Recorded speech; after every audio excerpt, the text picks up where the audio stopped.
Welcome back to Footballology. So if you enjoy the NFL offseason as much as I do, then you understand that the NFL draft is probably one of the biggest parts of the NFL offseason. But when it comes to actually a quality draft or having a good draft, it can be both a blessing and a curse at the same time. And I'm going to explain to you guys why. So now when it comes to the NFL draft, we all want our respective teams to draft the next Hall of Famer or the next Super Bowl guy, the guy, whatever the case may be. We want to have an impact player, no matter what round he's drafted in, first, second, third, seventh, whatever. We want that guy to be an impact player. Now, the blessing in is that guy goes out there and he balls out for 4-5 years, and it's like, oh, yes, that's amazing. That's amazing. That's godsend. Like, we needed that. We wanted that player to do what he did at that position to help our team or bolster our roster. But now when it comes time to pay that guy, I think a lot of teams don't understand the curse in that. Is that when you're consistently drafting well, now it's time to consistently pay these guys. And when it comes time to pay these guys, you're thinking about guys like Lamar Jackson's coming up for contract soon, Patrick Mahomes and his contract situation, Deshaun Watson, his contract situation.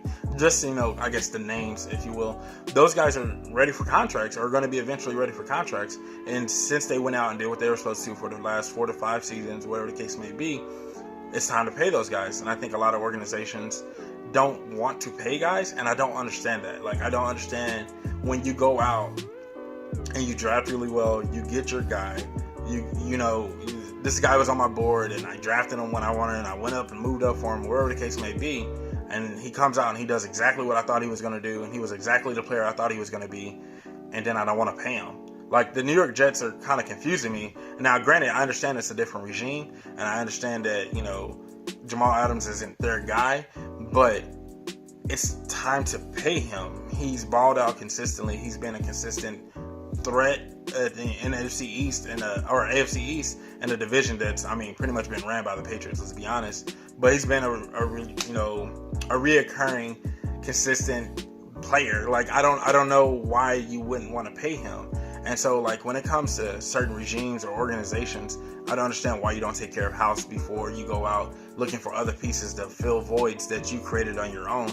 I never would understand that, because it's like the Pittsburgh Steelers, not now, I don't know what happened to the Steelers over the last couple of seasons, but the Pittsburgh Steelers were consistently always drafting guys, bringing them in, even the guys that picked up out of free agency, but they were always consistently bringing in guys and taking care of house business, basically. When it's time to sign players that you drafted, I think it's just do it. I don't think there should be any level of hesitation. Now, on the flip side, you look at Dallas' situation with Dak Prescott. I think that's a different beast, because he is a quarterback, and I understand he wants the money that he wants.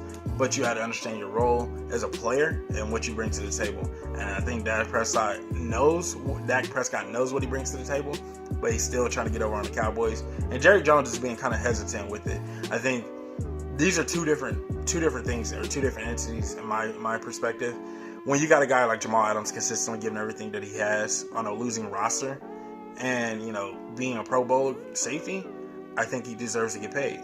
When you consistently have a guy that's a quarterback of the Dallas Cowboys kind of fluctuating his play and not being consistent week to week, I think you have to question if you want to pay him.